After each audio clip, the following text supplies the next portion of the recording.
안녕하십니까. 3월 4일 금요일 말씀 묵상 함께 시작하겠습니다. 주님의 함께 하심과 주님의 돌보심이 오늘도 여전히 우리와 함께하고 그것을 통해서 우리가 진정한 번영과 풍요를 누리는 하루를 경험할 수 있기를 간절히 기도합니다. 오늘 본문은 여호수아 22장 1절에서부터 9절까지 말씀입니다. 이 뒷부분, 여호수아의 뒷부분에서 상당히 중요한 본문인 이 22장이 이제 시작하는데요. 이 본문을 통해서 하나님께서 우리들에게 어떤 복을 주셨는지, 그리고 어떻게 하면 그 복을 계속해서 누릴 수 있을 것인지를 확인해 갈 수 있을 것 같습니다. 그럼 본문을 한번 보겠습니다.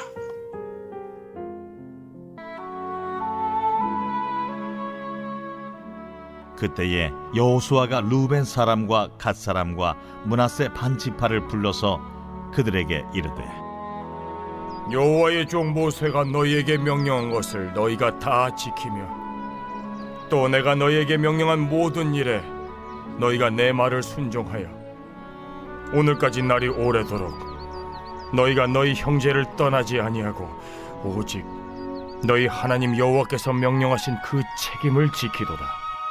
이제는 너희의 하나님 여호와께서 이미 말씀하신 대로 너희 형제에게 안식을 주셨으니 그런즉 이제 너희는 여호와의 종 모세가 요단 저쪽에서 너희에게 준 소유지로 가서 너희의 장막으로 들어가되 오직 여호와의 종 모세가 너희에게 명령한 명령과 율법을 반드시 행하여 너희의 하나님 여호와를 사랑하고 그의 모든 길로 행하며 그의 계명을 지켜 그에게 친근히 하고 너희의 마음을 다하며 성품을 다하여 그를 섬길지니라. 하고 여호수아가 그들에게 축복하여 보내매 그들이 자기 장막으로 갔더라. 므낫세 반 지파에게는 모세가 바산에서 기업을 주었고 그 남은 반 지파에게는 여호수아가 요단 이쪽 서쪽에서 그들의 형제들과 함께 기업을 준지라. 여호수아가 그들을 그들의 장막으로 돌려보낼 때에 그들에게 축복하고 말하여 이르되 너희는 많은 재산과 힘이 많은 가축과 은과 금과 구리와 쇠와 힘이 많은 의복을 가지고 너희의 장막으로 돌아가서 너희의 원수들에게서 탈취한 것을 너희의 형제와 나눌지니라. 루벤 자손과 갓 자손과 므낫세 반 지파가 가나안 땅 실로에서 이스라엘 자손을 떠나 여호와께서 모세에게 명령하신 대로 받은 땅 곧 그들의 소유지 길르앗으로 여호수아서에서 이스라엘이 가나안 땅에 정착하는 이야기의 중심부가 바로 22장이라고 할 수 있습니다. 그 내용을 보시면 레위인의 성읍들에 대해서 어제 그리고 그저께 다루었죠. 20장과 21장에서 다루었는데 이 언약의 상징하는 부분이거든요. 그리고 23장, 24장에도 보면 언약이 갱신되는 다시 여호수아와 이스라엘이 하나님 앞에 나와서 그 언약을 맺는 이야기가 나올 건데 비슷한 이 언약 이야기가 앞뒤를 가로막고 가운데 부분에 이 요단강 동편의 두 지파 반, 루벤, 갓, 므낫세 반지파 이야기가 놓여져 있습니다. 이 이야기를 통해서 이 요단강 동편 지파들이 요단강 서편 지파와 따로 떨어져 있는 것이 아니라 하나님의 언약 안에서 하나다라는 것이 선포되고 있는 것이 바로 20장에서부터 24장이에요. 그러다 보니까 22장이 마지막 부분인 20장에서부터 24장의 클라이막스, 절정부라고 할 수 있겠죠. 이제 그 클라이막스가 시작이 되는 겁니다.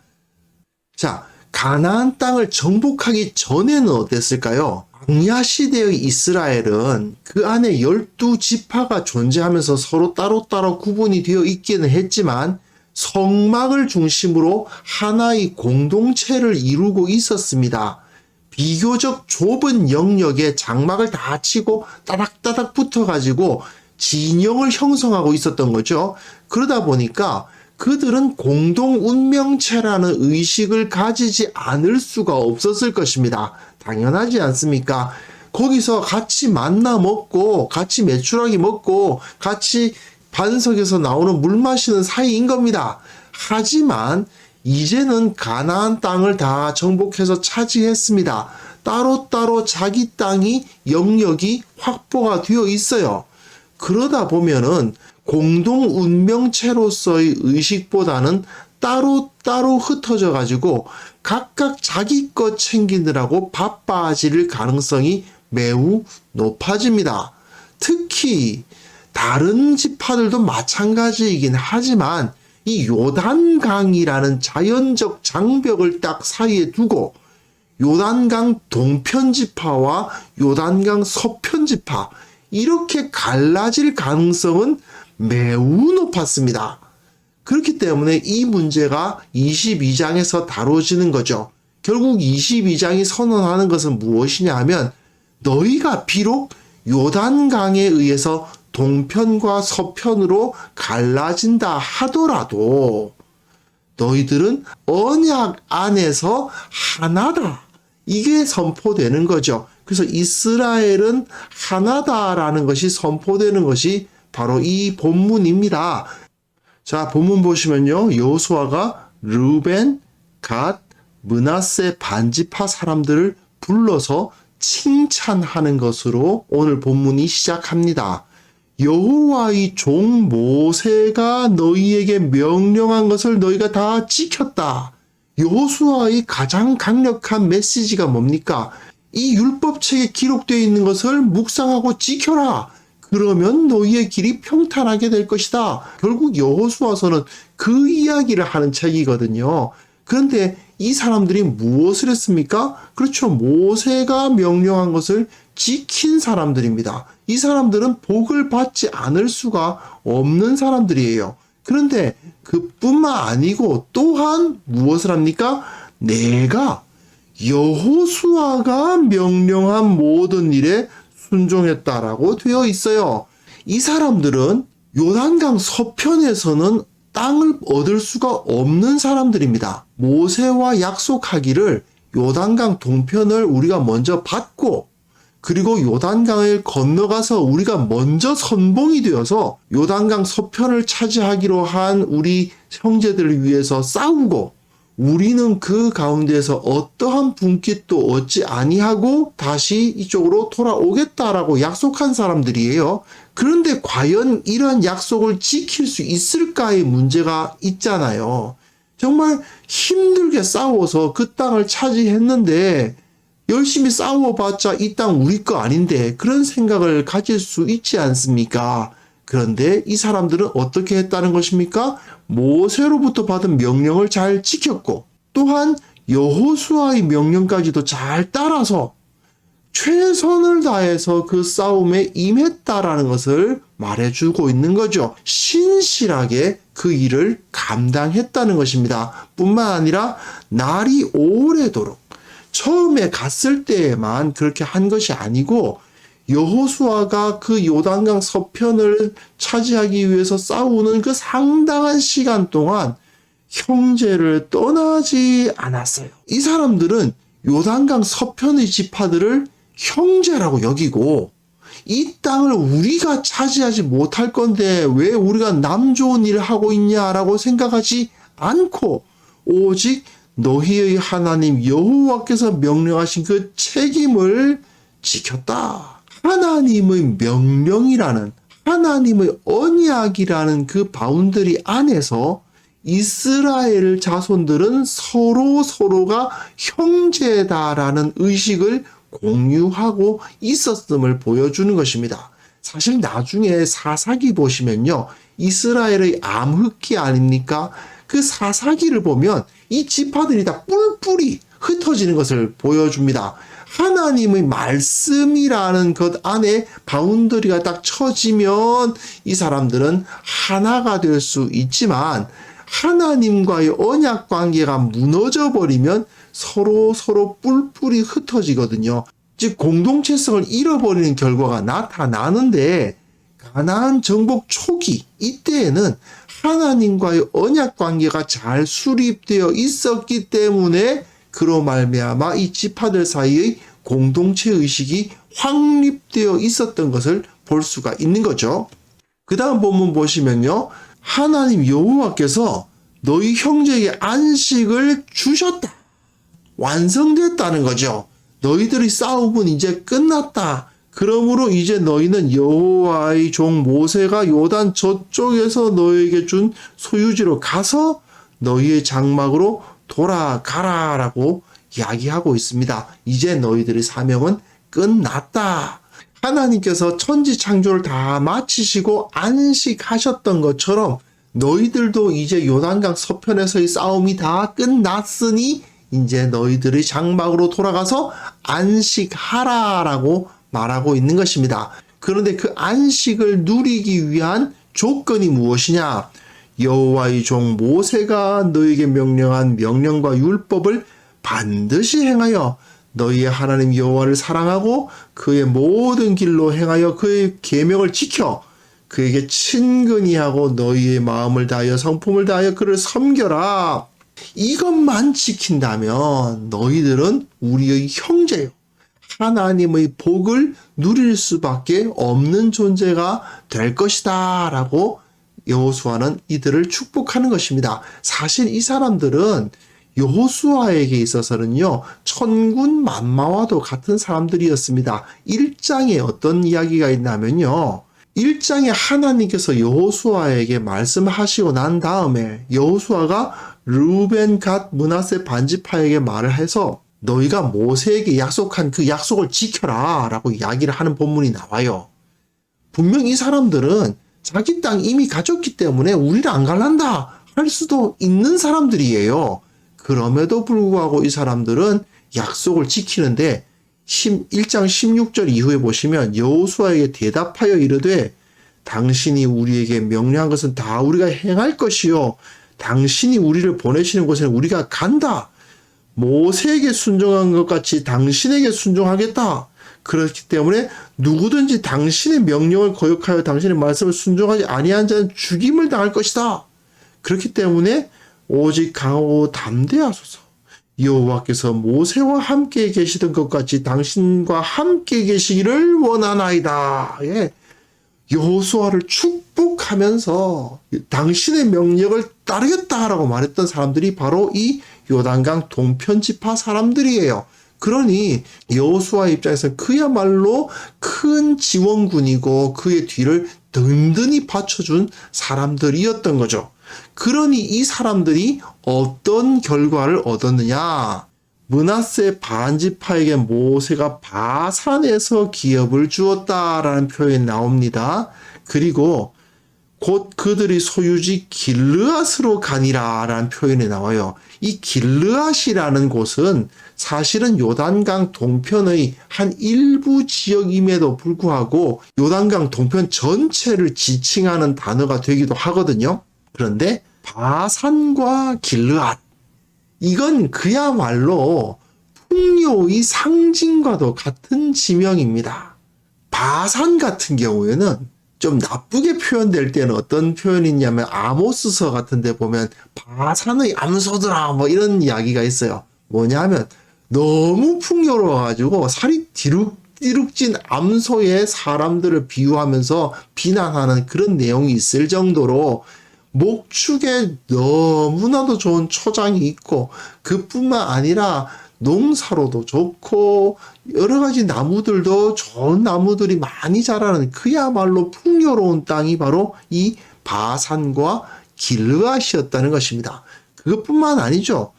너희는 많은 재산과 심이 많은 가축과 은과 금과 구리와 쇠와 심이 많은 의복을 가지고 너희의 장막으로 돌아가서 너희의 원수들에게서 탈취한 것, 즉 전리품들을 너희의 형제와 나눌지니라.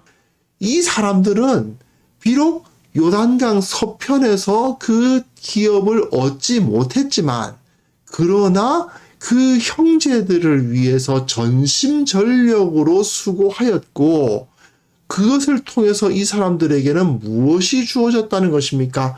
바산과 길르앗, 뭐 현대식으로 말하면 실리콘밸리와 월스트리트 뭐 이 정도 될까요?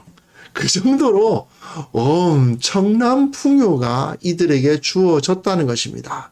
비록 요단강 서편에서 싸웠음에도 불구하고 거기서 땅을 기업으로 얻지 못했지만 이미 하나님께서는 이들에게 큰 기업을 주셨다라는 것을 여기서 선언하고 있습니다. 하나님의 말씀을 따라서 형제들을 위해서 헌신 봉사한 사람들에게는 무엇이 주어진다는 겁니까? 이런 엄청난 풍요와 복이 약속되어 있다 하는 것을 보여주는 것이죠.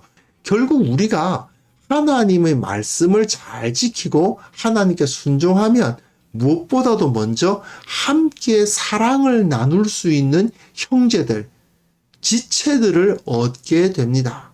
그리고 그 안에서 안식과 풍요를 누릴 수 있게 됩니다. 이 모든 것은 다 하나님의 말씀 안에 거할 때, 그 언약을 온전히 지킬 때 얻을 수 있는 거죠. 우리는 하나님의 약속을 확신해야 됩니다. 너희는 많은 재산과 심이 많은 가축과 은과 금과 구리와 쇠와 심이 많은 의복을 가지고 너희의 형제와 나눌 수 있을 것이다. 너희에게는 바산이 기업이 될 것이고 너희들의 소유는 길르앗이 될 것이다. 이것이 바로 우리들에게 주어진 약속입니다. 하나님께서는 이런 복을 우리에게 내리기를 원하고 계신 거예요. 언제라도 하늘에 속한 복을 부어주실 준비가 되어 있는 것입니다. 문제는 무엇입니까? 우리가 그 복을, 그 은혜를 받을 준비가 되어 있는가 하는 것이죠. 여호와의 종 모세가 너희에게 명령한 명령과 율법을 반드시 행하여 여호와를 사랑하고 그의 모든 길로 행하고 그의 계명을 지키고 친근히 하고 마음을 다하고 성품을 다하여 그를 섬기면 바산과 길르앗과 재산과 이런 복들이 우리들에게 약속되어 있다는 것을 이 시간 우리가 확신해야 될 것입니다. 그래서 이제 이 시간 함께 기도하실 때요, 우리가 말씀대로 살아가면 세상에서 승리하고 평안을 누릴 수 있다는 거, 이거 확신할 수 있도록 기도해야겠습니다. 그리고 우리가 말씀대로 구할 때 그 교회가 하나가 되거든요. 교회가 하나가 되면 그 하나된 공동체 내에서 진정한 사랑과 풍요와 기쁨을 누리게 됩니다. 또한 교회가 그런 은혜를 누리게 하옵소서. 함께 기도하는 시간 가졌으면 합니다. 기도하겠습니다.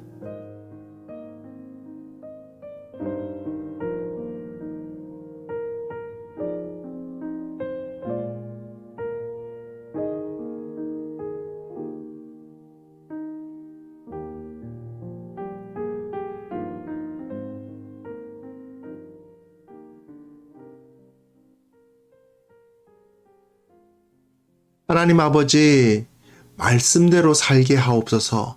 언약 안에 거하게 하옵소서. 이 세상에서 승리하는 길이, 평안을 누리는 길이 오직 하나님의 말씀대로 살아가는 것이라는 것을 확신하게 하시고, 또한 그 확신대로 행했을 때 체험하게 하여 주옵소서. 우리가 풍요롭게 하시고, 우리가 평안하게 하시고, 우리가 안식을 누리게 하옵소서. 이 세상에서 아무리 어려운 일들이 있다 하더라도 하나님 붙들면, 그 말씀 붙들면 승리하더라 하는 간증이 우리의 입에서 나올 수 있도록 도와주옵소서. 주님, 특별히 교회를 위해서 기도합니다. 교회가 주님 안에서 하나가 되게 하시고 그 하나됨으로 말미암아 그 사랑과 기쁨과 안식과 평안이 이 세상 가운데 넘쳐 흐르게 하여 주시고, 그것을 통해서 평안과 안식이라고는 경험해 보지 못한 저 세상의 불신자들에게 참 진리를 보여주사 저들이 주님께로 돌아오는 그런 역사를 일으켜 주시기를 원하옵고 바랍니다. 아버지 하나님, 오늘도 주님께서 은혜 베풀어 주옵소서. 세상에는 전쟁의 소식이 들려오고 있고 정치권이 서로 싸우고 비난하고 조롱하는 목소리가 들려오고 있고 전염병 때문에 어려워하는 상황에 우리가 처해 있지만 그럼에도 불구하고 우리가 주님을 붙들면 주님의 말씀을 붙들면 그 언약 가운데 있으면 기도의 삶을 살아가면 항상 기뻐하고 쉬지 말고 기도하고 범사에 감사하는 삶을 살아가면 우리가 반드시 승리한다는 사실 확신하며 기쁨으로 오늘 하루를 살아갈 수 있게 도와주옵소서. 주님께서 우리와 함께 하여 주실 것을 믿사오니 주님 하늘의 문을 열어 주옵소서. 예수님의 이름으로 기도합니다. 아멘.